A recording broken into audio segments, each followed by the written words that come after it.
truly evil human experiments that actually happened. Evil human experiments. Every single one of these is going to be from the Victorian era. They were on something else. Alright fellas, let's start things off a little easy. Back in the 4th century BC, Greek civilization was reaching new heights. People were getting more and more curious about the world around us and began asking really important questions. What does that do? How does that work? The most important question of them all that needs to be asked to every single Greek person is, why does every statue have to be like bows showing? Why does their meat have to be visible? That's what I want to know. Every single Greek statue, their cock is always out. Did I leave the oven on? How do magnets work? Call me back? Is this real life? Or is this just fantasy? Really? Will she call me back? Nah, she'll send you a carrier pigeon carrying a fucking small ass note. Fry the rice or not? All pretty valid questions for people just wishing to learn the workings of the natural world. While many focus on the mechanics of the universe, others chose to focus on the inner workings of Yo, bro, pause. Why are you gripping Socrates' thigh? humans themselves, and not only from a philosophical standpoint. Sometimes you just want to know what makes us tick. That's what Greek physician Herophilus wanted to find out and document in detail. After getting his Herophilus needs a haircut ASAP. education at the Hippocratean Medical School in Greece, Herophilus turned his bulging eyes towards the city of Alexandria, Egypt, with its big, throbbing library chock full of scrolls. Yo, pause. Big and throbbing? Like, what is he talking about? Just begging to be read. Time to go to Egypt, he said. And so he did. After getting himself established and taking on a student, a young physician named Atrocities, they got to work. Together, the two men would begin to carve out a new branch of science, anatomy. But in order to do so, you need some bodies to cut open to start slopping their guts around. Ooh. And what better way? Yeah, that's kind of crazy. They all had sociopathic tendencies back then. Even like Leonardo da Vinci was known for like dissecting dead humans. It's kind of crazy. That's something Jeffrey Dahmer and fucking Leonardo da Vinci have in common. Way to obtain fresh bodies than to use condemned criminals, captured and supplied by the Alexandrian rulers. Little Hero and Era were like kids in a candy store with a hopeful glimmer in their eyes, excited to begin their wondrous experiments. Oh my god. But surely the criminals put under the knife were already past their expiration date, right? Nope. Instead, Hero and Era performed live human dissections. Ooh, that's a fate worse than death. Oh my god, no. Called vivisections to broaden their understanding of the human body. They even went as far as to perform these surgeries in full view of the public for anyone who thought it would be cool and yeah, to be honest with you, as gruesome as this is, I would definitely be on the front lines. I would be getting deep in there. I think there's another incision up there, bro. I would be oh, that's I would be all cool in. And interesting. That's what I'm saying. Herophilus documented their findings in extreme detail, making breakthrough discoveries of the human anatomy. In doing so, he inflicted unimaginable suffering to his subjects. Since anesthetics weren't really a thing back then. I mean, we sit here and say, oh, they were so gruesome back then. It's still happening now. You just don't hear about it. Like the CIA tries covering up. The CIA does live experiments on American citizens, like on the people they're supposed to be protecting. Like we think we're so much better than this. Oh, it's so much worse nowadays. The victims felt every cut and slice, at least until they passed out from the pain or died of blood loss. Dissecting intestines, reproductive organs, eyes, or even purposefully damaging the motor nerves to inflict paralysis. It was basically a big game of, what does this button do? In the end, Hero and Era's findings over 40 years of vivisections were revolutionary for the medical world. Especially No, they weren't. Stop lying. They were just fucking around with some guy's intestines. since human dissection would be outlawed shortly after their work was completed. It wouldn't be until 1800 years later that performing human dissections would be a medically Look at how happy they all are. acceptable practice again. But like, She you know, okay? on dead people? Their work was stored in the renowned Library of Alexandria, but they were lost in the Great Fire a few hundred years later.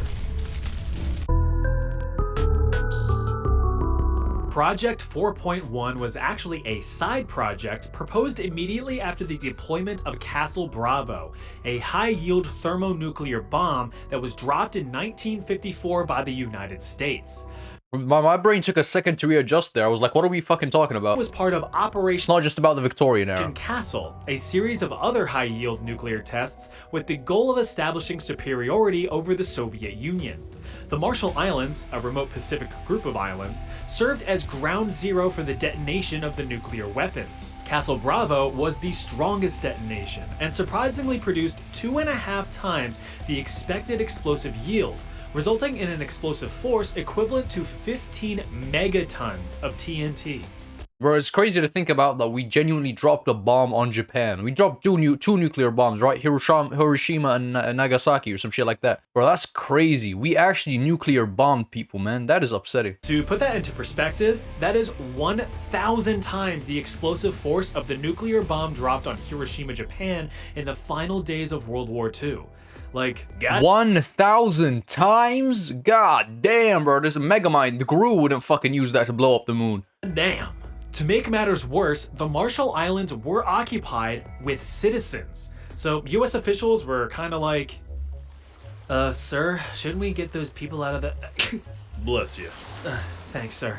Allergies have been bothering me all day. Must be the... Yeah, not to mention the nuclear waste, that's the nuclear radioactivity that's going to be left over. Like, people who genuinely have mutations, that's a big thing. Like, when they nuke a place, they don't be taking into consideration that where the nuclear waste is going to go and where the nuclear fumes or whatever the fuck it's called. But people genuinely are born with deformities. Radiation, right? No, but seriously, are we going to get those people out of the radiation zone? Yeah, you know, that was You think Officer Rogers over here cares? He's just looking for someone with the slightest drop of melanin to shoot at. on my to-do list.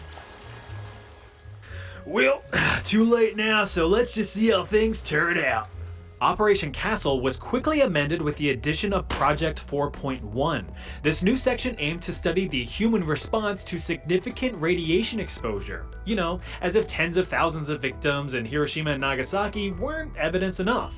Commander... Yeah, no, bro. Genuinely, they're born, you know, like the, what's it called? Oh my god, this is a great piece of knowledge, bro. You know, in like Naruto, where they have the eyes that Hinata and Neji have, because they looked at the nuclear bomb, their eyes turn pale. So their eyes turn white. So that's why they have, like, it's sort of like to commemorate that. Of the U.S. Naval Medical Corps, Eugene Cronkite, was in charge of the project and swore everyone involved to absolute secrecy because he thought the public wouldn't be too keen on the whole test nuclear radiation on non-consenting people thing. Yeah. Overall, 239 Marshallese residents were exposed to significant levels of radiation and began showing signs of radiation poisoning a few days later.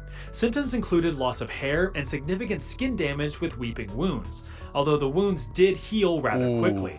Immediate observations ceased after 75 days with the conclusion that no long-term effects were likely. But just out of curiosity, regular checkups were performed on the residents for years after. Women saw increases in miscarriages and stillbirths, and newborns that survived experienced developmental difficulties, impaired growth, and a disproportionate development Oh my god, we're demons, man. of thyroid cancer. In addition, about 1/3 of those exposed had developed significant tumors by 1974, 20 years after Operation Castle commenced. In the following years, Marshallese representatives spoke out against the United States, with accusations that the scope of the experiment was premeditated and intentional, to which the US officials responded, Yeah, no, they were just too lazy. What are they gonna bring ships and carry everyone out? No, we'll just bomb the area while they're still there. "Nuh-uh." During the early years of the Soviet Union, it wouldn't be uncommon for political opponents to quickly fall ill with a strong case of the death at the hands of poison. In fact, it was quite an effective and discreet way to silence any and all opposition without causing too much of a stir. Well, besides the public reacting to mysterious deaths. And that is why we must rise up against... Oh, look at that. They got another one. So how were the Soviets so good at developing successful... Yeah, now they have guns that, like, shoots out, like, I think it's darts. No, this is genuine. I know it sounds fake, bro. The CIA has, like, guns that can make you mysteriously die of unknown causes, some shit like that. Well, you've got to run preliminary trials on living subjects, of course. So in 1921, a year before the Soviet Union officially formed, the Kamera was established. This was the Soviet Secret Service's poison laboratory. Here, new deadly poisons were developed and tested on human subjects. Those tested were prisoners from the gulags, various labor The Gulag? Nah, I thought it was just the fucking modern warfare. I thought it was just in Warzone, Call of Duty. There's no way Gulags actually exist. What do they fight until one of them wins and they get, like, resurrected? camps built around the country for anyone who even had a fleeting thought that wasn't approved by the Soviet Union. Carry on. The ultimate goal of the Kamera was to devise a Would they fight each other? poison that was not only lethal, but undetectable. It would be colorless, tasteless, odorless, and untraceable in an autopsy. Prisoners would be Yeah, that's the thing the CIA's been working on. I think we've unknowingly accomplished it. administered various test poisons, which were disguised as medication. For me, if it isn't an orange Flintstone vitamin, I don't trust it. The various poisons tested included ricin, which causes severe internal distress and suffering, cyanide, which can cause violent seizures and heart attacks, and curare, a potent muscle relaxant that makes you painfully choke to death. In the end, the tests were pretty successful. For the Soviet Union, not for the prisoners. Research led to innovative ways to discreetly dispatch a target, from deploying a cyanide mist to making an assassination look like a heart attack. It's not just that, you also gotta take into consideration, like, maybe if you, like, for example, put something in someone's water and then 3 days later they pass out, or like 3 days later they die. That would be the best way to do it, because it would, like, distance you away from the scene of the crime.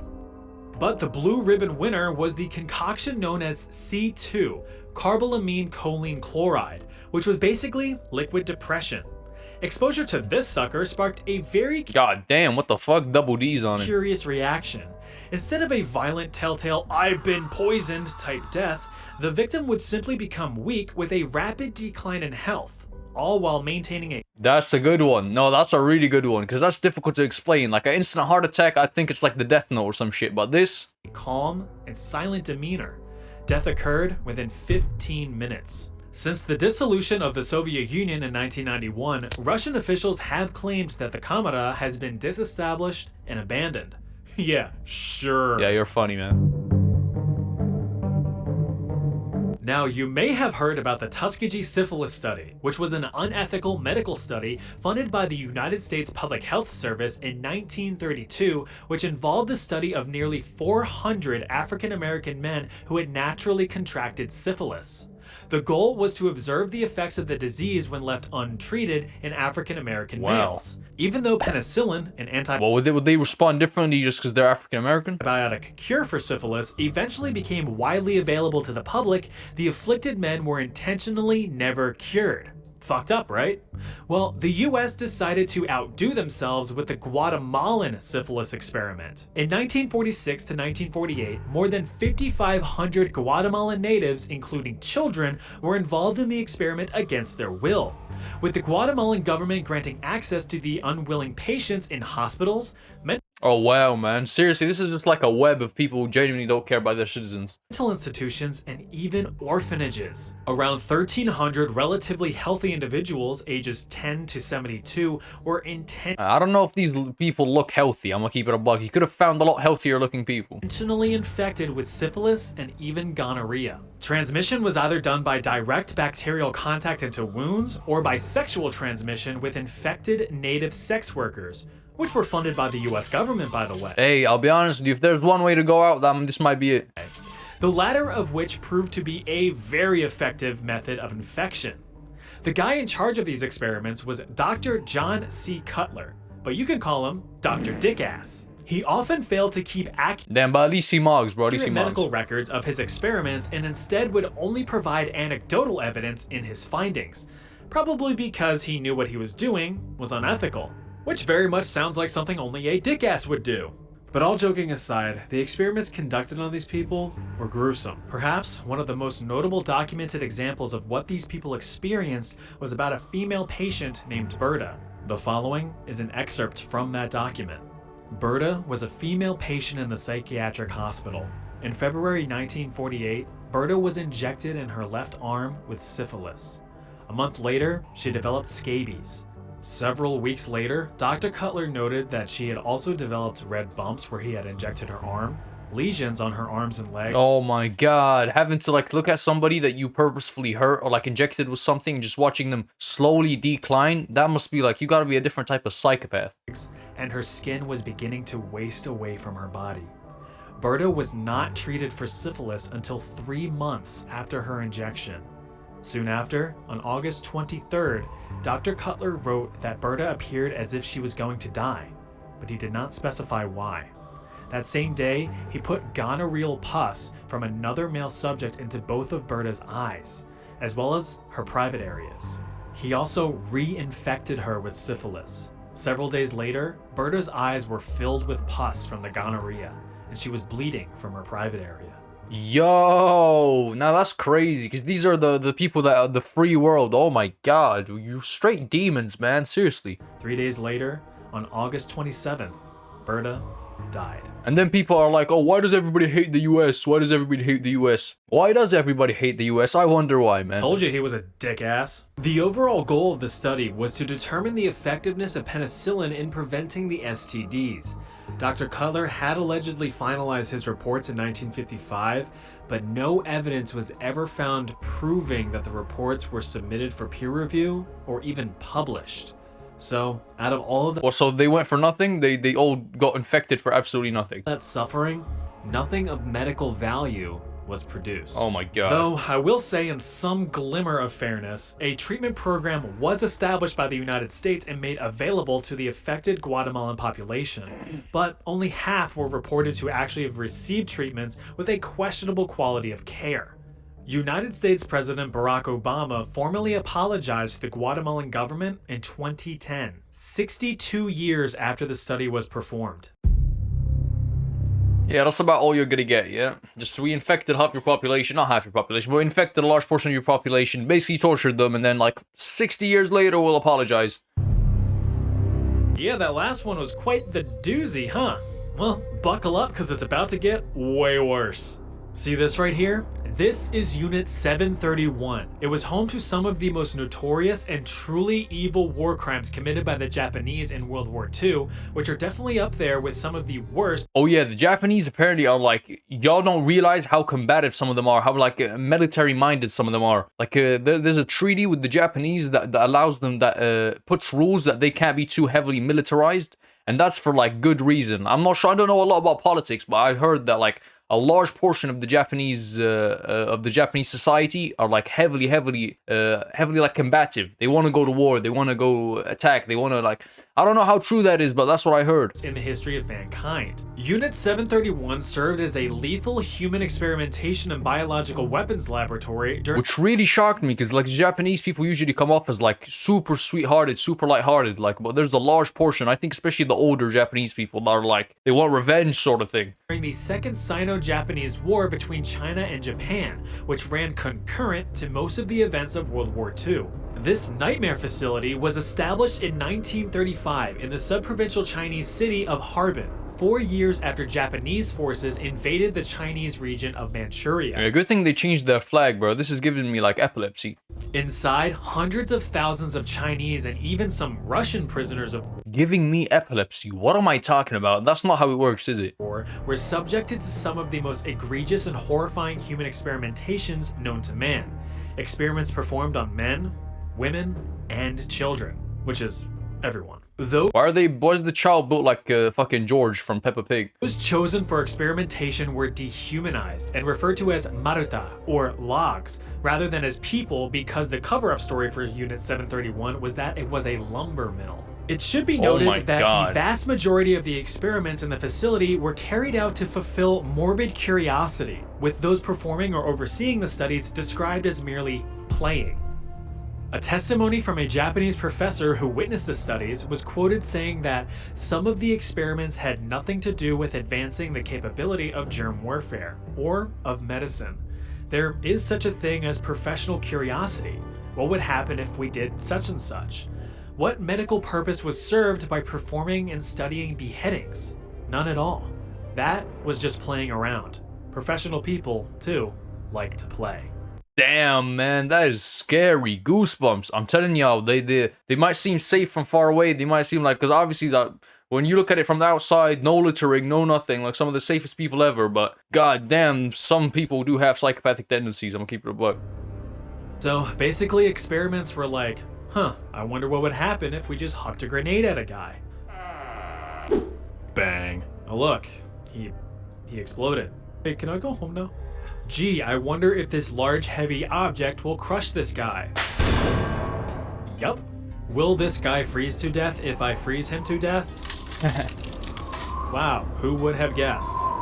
A lot of these experiments were designed to test the absolute limits of the human body. Tests included depriving victims of food or water to see how long they could survive, placing victims in low-pressure chambers until their eyes popped from their skulls, injecting victims with animal blood, hanging victims upside down until death, or even draining victims of blood just to study blood loss limits. Some victims were even dehydrated in front of large hot fans to the point of mummification. At the time of death, they only weighed 20% of their initial body weight. What? Perhaps one of the worst. They're getting creative with it. God damn. Yeah, death is much worse than this. Like, if an evil Japanese genius gets his hands on you, you're fucked, bro. Examples I've read was the forced pregnancy of female victims.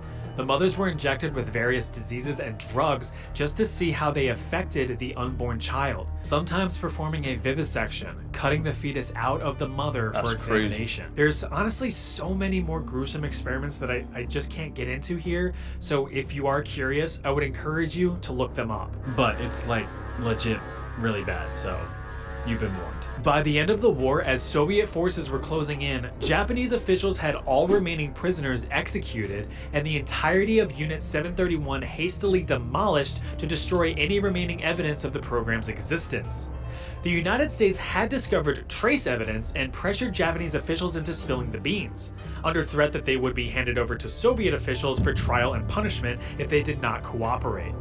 Once the US learned the full extent of the horrors of Unit 731... Oh yeah, look at the US, they're so responsible. Oh, yo, you guys did this, did that. But the US is responsible for straight massacres, bro. Acting like there's some moral high ground right now. You're both just as bad. Like, I'm just saying, like, it came as a surprise to me that Japan, because, like, Japan from the outside, it seems like such a perfect place where everybody's so happy and nice. But, man, it's all built up. The moment it's legal to do anything bad, they're all on it, bro. All of those involved were swiftly brought to trial and executed for their crimes. Except, no, they actually weren't. In reality, the United States claimed that the data collected from the inhumane atrocities was actually pretty valuable, since it is otherwise ethically unobtainable through conventional means.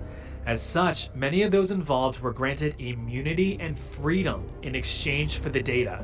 The deal was struck, and the United States kept everything under lock and key. The Soviet Union, however, pursued trials against the top military leaders and scientists from Unit 731. In the end, only 12 individuals were tried and sentenced to several years in labor camps, although the United States repeatedly denied that Unit 731 ever existed. That's crazy. Imagine dying and this is the last thing you fucking see, man. Oh, that was a bummer. Here's something to cheer you up. W video, man. Yeah, indeed, that was a bummer. Man, that hurts my brain just thinking about it. W video, if you enjoyed, subscribe, post bangers like this every day, and yeah, see you.